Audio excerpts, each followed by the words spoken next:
भारत का पटल सेक्टर में जंगबंदी की खिलाफ वर्जी का इल्जाम बेबुनियाद है। यह मौकिफ सामने आया है ISPR का और भारतीय फौजियों की लाशों की बेहुरमती का इल्जाम गलत है। यह कहना था ISPR का। पाक फौज किसी भी फौजी की, चाहे वो भारतीय ही क्यों ना हो, बेहुरमती नहीं कर सकती। पाक फौज आला पेशावराना मयार की हामिल फौज है। यह मौकिफ दिया गया है पाक फौज की जानिब से, ISPR की जानिब से। इसी पर बात करते हैं मोहम्मद इमरान से। इमरान, बताइएगा मजीद क्या कहा गया है ISPR की जानिब से?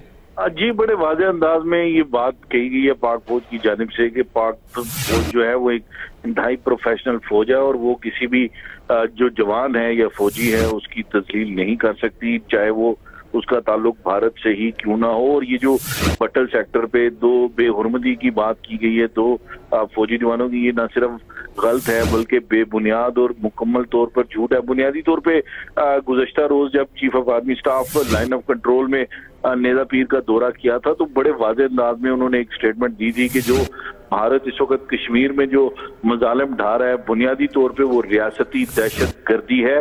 पहली दफा किसी चीफ ऑफ आर्मी स्टाफ की जानिब से ये इस तरह की स्टेटमेंट दी गई थी और बड़े वाज़ेह अंदाज में ये कहा था कि उनको आज़ाद माहौल के अंदर कश्मीरियों को जिंदा रहने का हक है और पाकिस्तान भरपूर अपनी सफारती हमायत जो है वो कश्मीरियों के लिए जारी रखेगा। तो आज उसके नतीजे में ये भारत की जानिब से वही पुराना जो तरीकाकार है उनका, उसके तहत ये इल्जाम तराशियों का एक सिलसिला जो है वो शुरू कर दिया गया और जिसके जवाब में बड़े वाज़ेह अंदाज में ये कहा कि पाकिस्तान की फौज जो है वो एक प्रोफेशनल फौज है और वो जवानों की या फौजियों की बेहुरमती के ऊपर, उनकी लाशों की बेहुरमती पर यकीन नहीं रखती, ना ही वो ऐसा कर सकती है चाहे वो जो फौजी जो है उसका ताल्लुक भारत से ही क्यों ना हो। इमरान, आपने हमें तफसीलात से आगाह किया, आपका बहुत शुक्रिया।